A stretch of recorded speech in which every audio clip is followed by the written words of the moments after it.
Today's attack at Ohio State University acted alone when he plowed into a crowd and attacked people with a butcher's knife. The FBI says he was inspired by ISIS propaganda. The question is, how did he go from refugee to ISIS sympathizer in 2 years?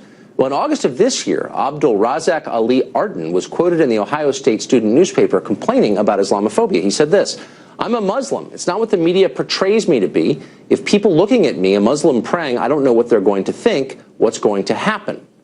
Well, some, like our next guest, Engy Abdelkader from Georgetown University, argue this fear and alienation can lead to radicalization. Professor Abdelkader joins us now. Professor, thanks a lot for coming on. Thank you for having me. So you wrote a piece about this earlier this year, long before this attack, but basically arguing that Islamophobia, dislike or fear of Muslims, is one of the drivers of terrorism. And you said this: "What can we do about the tiny fraction of Muslims committing such unspeakable violence we saw in San Bernardino, Paris, and Brussels?" You don't address problems within the religion or the Islamic community. You turn it instead back on America and the West by saying our intolerance causes this. Am I misreading your point?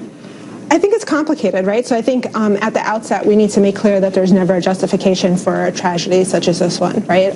So irrespective of the fact that someone may have suffered from bigotry or discrimination on account of their religious identity, that doesn't justify taking matters into your own hand and perpetrating or inflicting violence on professors and students or innocent civilians more generally. By the same token, I think with respect to the article that you're referencing, I was actually relying on research that came out of Stanford University that showed that essentially anti-Muslim bigotry and discrimination, or what we commonly refer to as Islamophobia, can contribute to a sense of what they term as cultural homelessness. This idea, particularly for newcomers, for immigrants to this country, where they don't necessarily feel that they identify with their home country where they originally came from, and they also feel alienated from their new host country. Right. So in this case, the United States of America. But you can see why this looks a lot like victim blaming. So you've had an awful lot of Americans killed and injured by Islamic terror in the past 8 years. A lot, almost 100 killed,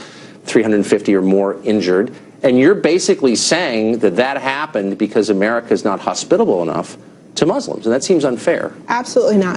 First, I think we need to take a step back and understand that there's actually a greater threat of terrorism from white supremacist groups and right-wing extremists than there are from individuals who self-identify as Muslim. Well, that's just not true. Actually, no, it's not. There haven't been 100 Americans killed in the last 8 years, 350 wounded from right-wing extremists in the United States. That's not true. And if you claim it is, I'd ask you to cite your source. The FBI. So according to the FBI, the FBI data indicates that there have been more acts of terrorism committed by right-wing extremists and white supremacists. In addition to that, last year, Duke University... In the last 8 years, there have been 100 or more than 100 people killed by white supremacists and more than 350 wounded by white supremacists in America. That's not true. So I'm referring to the number of acts of domestic terrorism, as opposed to victims. So look, I mean, obviously you're making a point that is unsupportable. I'm talking about actual acts of terrorism. People die, people get wounded. I mean, we can define terrorism many different ways. I'm just saying you've had an awful lot of people killed by Islamic extremists, and what I hear you saying is we're not going to take a moment to reflect upon why this is happening within our community, but instead we're going to look at the larger community and blame them. That's what I see happening. That's unfortunate. First, it is important to understand that the data that I'm relying on comes from law enforcement, specifically the FBI, as well as elite academic institutions such as Duke University. But what does it mean? I mean, okay, so let's say there are 10,000 right-wing extremist terrorist acts every day. It still doesn't answer the question, why are people coming to this country in the name of Islam killing Americans? And don't you think you should pause for a minute and reflect on what's gone wrong within your community? I don't think anything has gone wrong in my community.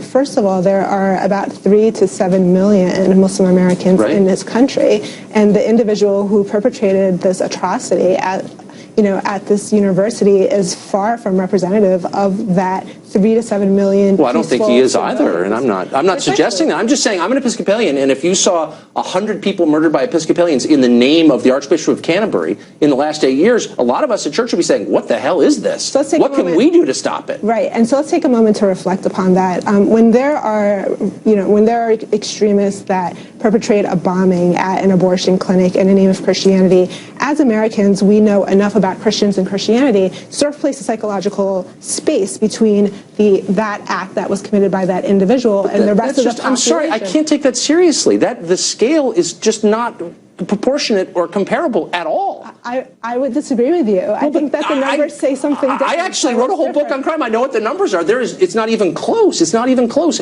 Are you really telling me that there's no soul searching that you think Muslim Americans have to go through? I think it's important to realize that Muslim Americans are your doctors, they're your teachers, they're your politicians, they're your nurses. But a tiny percentage are also your terrorists. So why is this happening? It's not just the fault of white Americans. That's what you're saying. So why is it that the conversation and a narrative focuses solely and exclusively on those individuals who are criminals, as opposed to the vast population who are peaceful and contributing positively to this Look, I get your defensiveness. I get that decent Muslim Americans feel under attack. They feel like they're being unfairly portrayed as terrorists. I understand all that.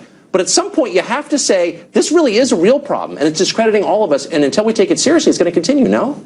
I think the community has been taking it seriously. I think that research actually shows that the community is very much involved in self-policing. They are very much involved in, cooperating with law enforcement officials and providing tips to them. In fact, the research shows that the majority of tips, that law enforcement officials receive about terrorist plots come from Muslim Americans. Okay.